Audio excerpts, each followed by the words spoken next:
Ciao a tutti ragazzi, io sono Matteo Valenza, oggi parliamo di audio e abbiamo qui Tesla Model 3 Standard Range Plus versus Tesla Model 3 Performance.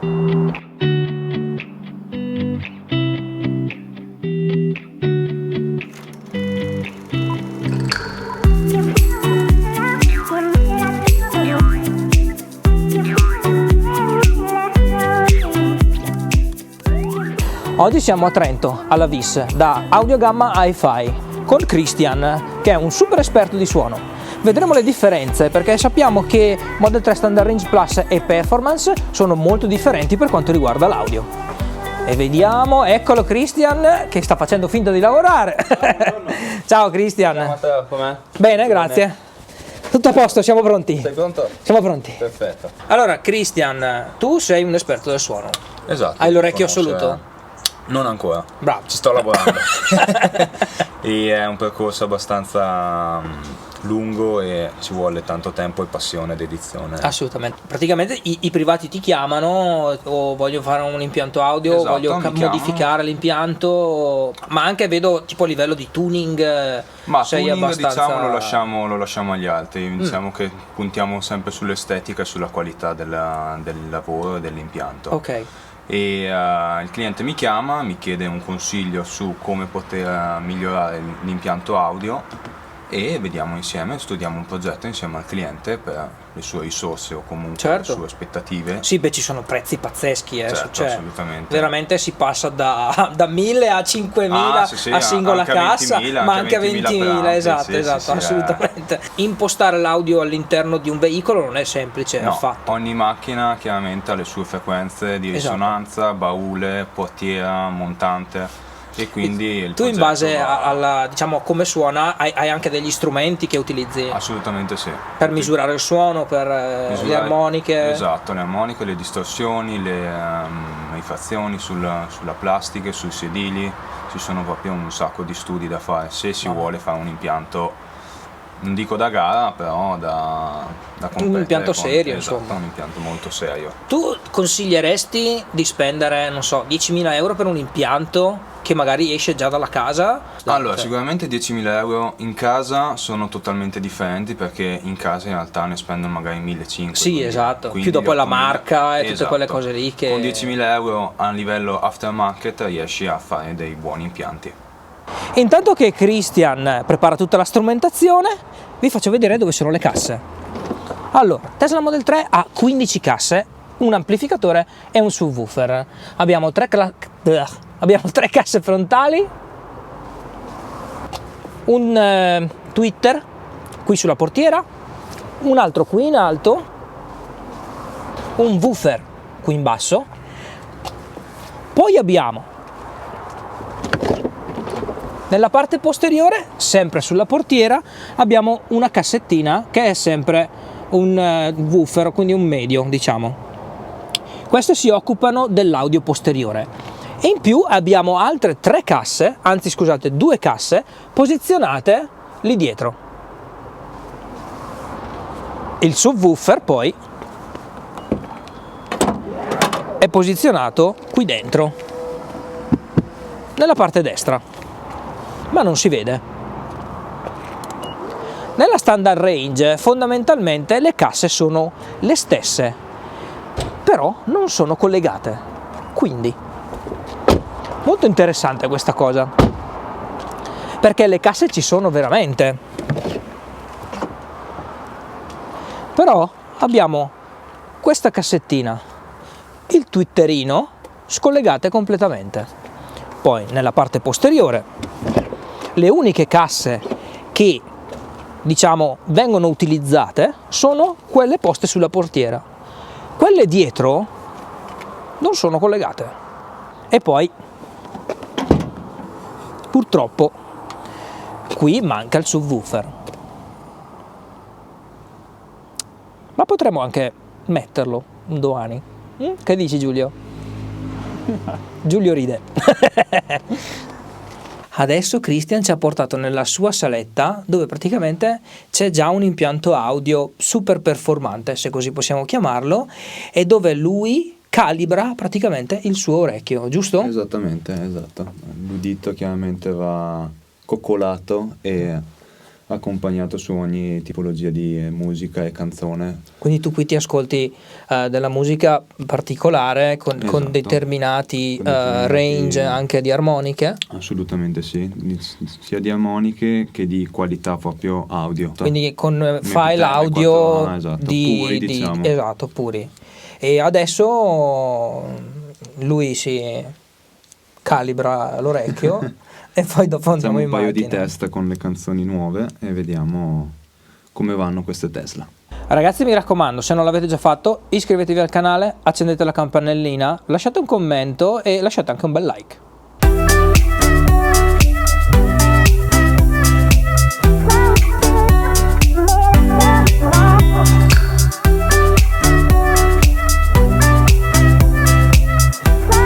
Si sente da Dio, Gnari.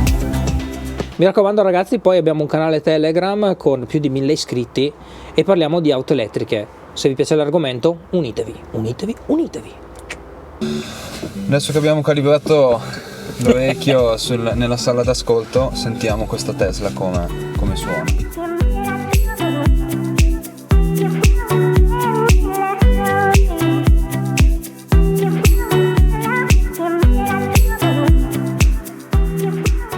Allora, la parte medio-bassa si fa sentire in portiera.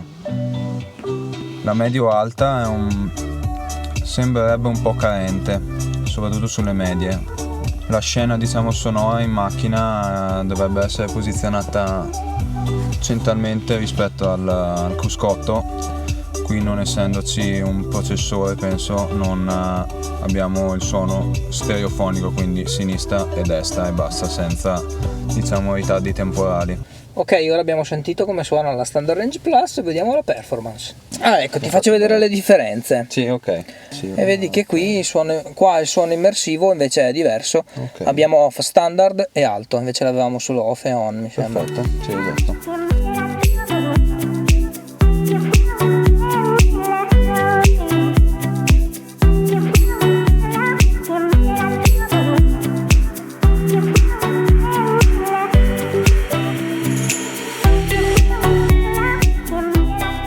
Allora, adesso praticamente abbiamo ascoltato le due macchine. Esatto. Ok, abbiamo visto che tu hai fatto qualche settaggio, eccetera. Spiegaci un po'. Ok, allora nella versione, diciamo, standard gli altoparlanti vanno discretamente per un discorso di utente medio che si accontenta se l'audio è discreto, quindi Ok. diciamo che l'enfatizzazione dei bassi si sente molto in portiera, quasi troppo secondo me. Perché le casse della portiera fanno anche un po' da basso. Essendo che non c'è il subwoofer posteriore, fanno troppi bassi e quindi va in risonanza interna alla portiera e Ok. rovina, diciamo, il suono, se si vuole parlare di un suono fedele. Mhm. E nel complesso mi è piaciuto comunque, essendo un suono, un impianto, diciamo, stock, senza nessun tipo di aftermarket Certo. installato dopo, quindi sono rimasto colpito per come... Davvero? Sì, suonava discretamente, sì.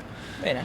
Poi, parlando invece Dell'audio, diciamo, premium. Esatto, che è montato dell'audio sulla premium, long range. nel suono immersivo a livello alto Sì. si attivano tutti gli altoparlanti e quindi hai una scena sonora, diciamo, molto più ampia, però è sempre focalizzata sulla parte del guidatore, quindi sulla parte anteriore sinistra. Mhm.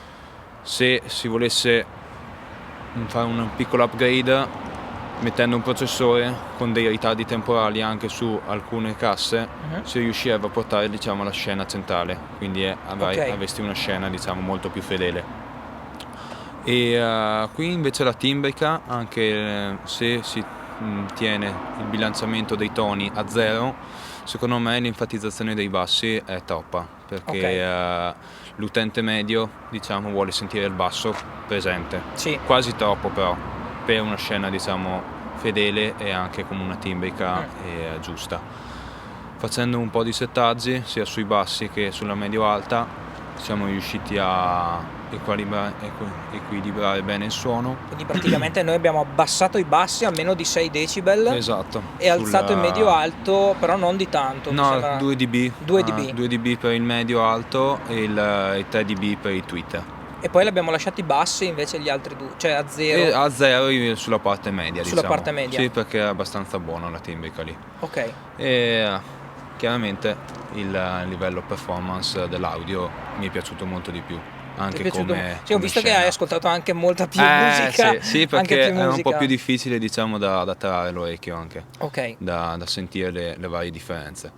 Che voto daresti alla standard? Allora, standard, diciamo, su un livello già alto rispetto a macchina stock, gli darei un bel 6, 6,5. Invece sulla performance un 8. Un 8? 8.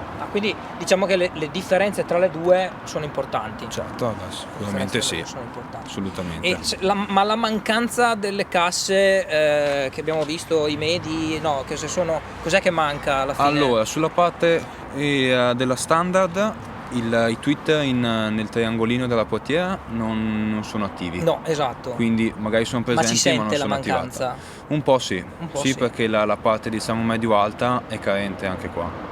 E quindi chiaramente non si fanno sentire. Non si fanno sentire. Mentre invece su woofer, cioè senti la mancanza pur avendo le casse. Senti la mancanza perché i woofer fanno anche da subwoofer, quindi i woofer in sé non devono fare quelle cioè frequenze. Non è il loro lavoro, non cioè è non il loro dovrebbero lavoro, farlo. esattamente, vanno in risonanza anche per quello. Ma lo fanno pure la mia, cioè alla fine. Assolutamente sì, perché secondo me il taglio di frequenza sui woofer, essendo che l'utente medio vuole sentire i bassi, per sentire il tunz tunz. Esatto, sono rimasti invariati, quindi comunque si sente molto di più sul woofer, soprattutto sulla parte posteriore della macchina. Sulla parte frontale si sente un po' meno, però perché ci sono le casse chiaramente frontali che fanno anche da subwoofer. Sulla parte posteriore, essendo che c'è soltanto un medio alto, la parte sub la fa più praticamente per le persone che stanno esattamente, dietro. Esattamente. Diciamo che la parte davanti, secondo me, il taglio di frequenza è uguale alla standard, solo che sono state attivate più che altro degli altoparlanti in più. Certo, poi ho visto anche che ti sei messo lì per concentrare il suono che proveniva da davanti. Esattamente, questo appunto discorso per qua, non disturbare il suono che proveniva da dietro. Che proveniva da dietro, perché chiaramente non si può spegnere. Cioè. Si può spegnere facendo e traslando il fader. Devi fare una modifica però chiaramente non è il fader, quella che noi praticamente il bilanciamento, volendo spostandolo più avanti, la parte posteriore si attenua di parecchio. Esatto, e quindi riesce a sentire un po' la differenza. Ho visto che non hai lasciato in centro perfetto. No, perché l'hai lasciato un pochino più avanti. Esatto, perché sennò il dietro secondo me disturba un po'. Almeno per il mio piacere di ascolto. Poi chiaramente ognuno è libero di scegliere quello che vuole. Però diciamo che la scena sonora, quando tu vai al cinema, la voce non ti viene da dietro, ti viene sempre da davanti. Anche a un concerto, stessa identica cosa, la macchina deve riprodurre quello che hai frontalmente, non quello che hai dietro, perché in realtà in studio di registrazione non è niente dietro, hai tutto frontale. A meno che non sia un'orchestra e quindi anche che le rifrazioni, il riverberi venga anche da dietro. E per quanto riguarda a livello economico, secondo te cioè, vale la pena metterci le mani, o dici che... Allora, se si vuole chiaramente fare un piccolo upgrade, assolutamente sì. Cioè, se si è appassionati di musica o si vuole avere quel dettaglio in più, assolutamente sì. Se si potesse scegliere di prendere il modello standard con l'audio premium, no, con l'audio diciamo standard, e spendere gli stessi soldi del premium dopo, sicuramente si va a migliorare di parecchio e magari si supera anche assolutamente il livello, certo. il livello della performance. Certamente. Bene, cavoli. Sono emerse diverse cose interessanti. Assolutamente sì. Grazie mille dell'aiuto. Matteo, grazie a voi. E spero che questo video vi sia piaciuto, ragazzi. Mi raccomando, lasciate like, iscrivetevi al canale e noi ci vediamo al prossimo. Ciao! Ciao! Allora, noi sappiamo che il modello standard ha le casse ma non sono collegate. Quindi io online ho trovato delle modifiche per collegare le casse e anche inserire un amplificatore e un subwoofer, e chissà che magari il nostro amico Christian ci dia una mano a risolvere questo problema, ma questo lo vedremo in un prossimo video.